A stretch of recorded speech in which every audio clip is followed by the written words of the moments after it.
ano ba to? Ascorbic acid. Kasi nabibili din po ito sa sa mga botika.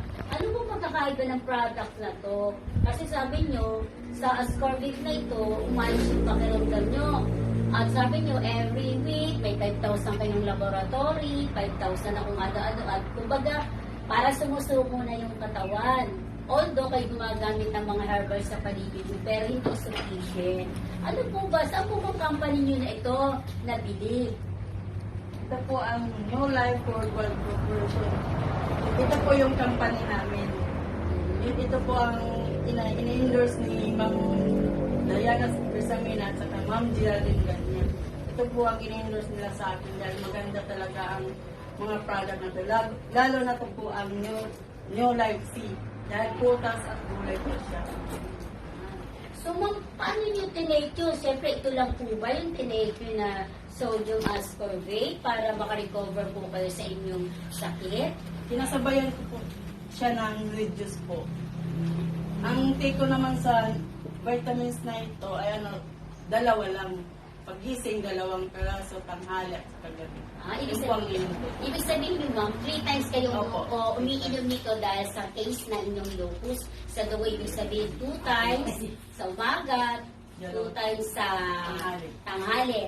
Pagkakain po o bago kumain? Bago kumain. Sa case ni ma'am, ang pag-inom niya ay bago kumain dahil sa case niya. Then ilang pong rate sa iniinom niyo? Ang sa akin naman po, tanghali. Sa tanghali, isa lang sa bawat araw, isa lang.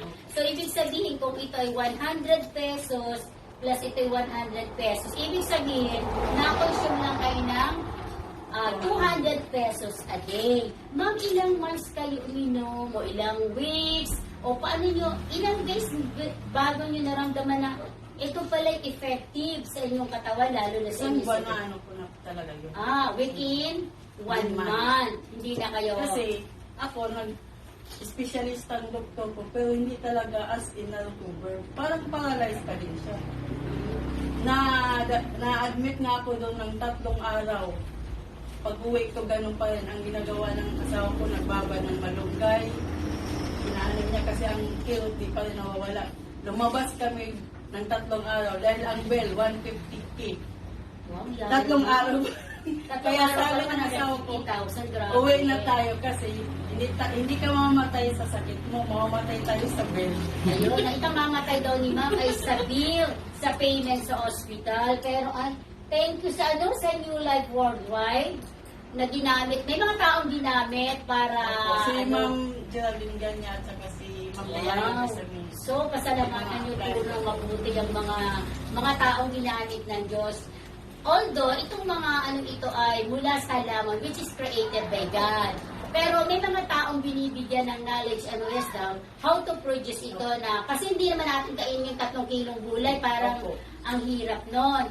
Pero dahil dito lang sa product ng New Life, ascorbic acid, may coffee din po sila, then yung red juice. So, naka-recover kayo, ma'am. It's a great blessing po talaga yan dahil hindi pa kikinuha ni John kasi may purpose po kayo. Kaya nga, New Life, nagkaroon kayo ng bagong buhay. So, una, nagpapasalamat kayo sa Lord, syempre, na ilan taon lang kayo, ma'am, ngayon na binigyan ng Lord ng chance na mabuhay. 3 years na po, pero yung titik ko yung 2 years. Well, ibig sabihin, 2 years na kayo naka-recover, then 1 year na kayo nainom. So, ang laking na tipid 2 years na po na yun. 2 years na nainom. Siguro naman, naka 150,000 na ba kayo, ma'am, sa binili niyo sa New Life? Pa yan. Wow. Pa. Oh, ma'am, hindi lang kayo uminom. Ano pang nangyari? Ano pang nabago? Bakit? Ano pang New Life? Ano pang bagong buhay at nakuha niyo dito? Marami. Kasi ngayon, ang laking pagbabago talaga sa sarili ko. Proud na ako sa sarili ko. Bakit? Dahil marunong na akong magsalita. Yan, At isa pa talagang pinakaano ko yung nakarating ako sa Mindoro. Nakasama ako dito sa Jumpstart. Yun ang masaya ko. Yung talaga, alam kong proud na proud yun. Walang lalo ko yung mahal ko na sa Siyempre, ma'am, yung nabuhay pa kayo at is a great blessing. And hindi lang, siguro kumikita rin din kayo ma'am dito. Ano? Opo ma'am, kasi kami dalawa ng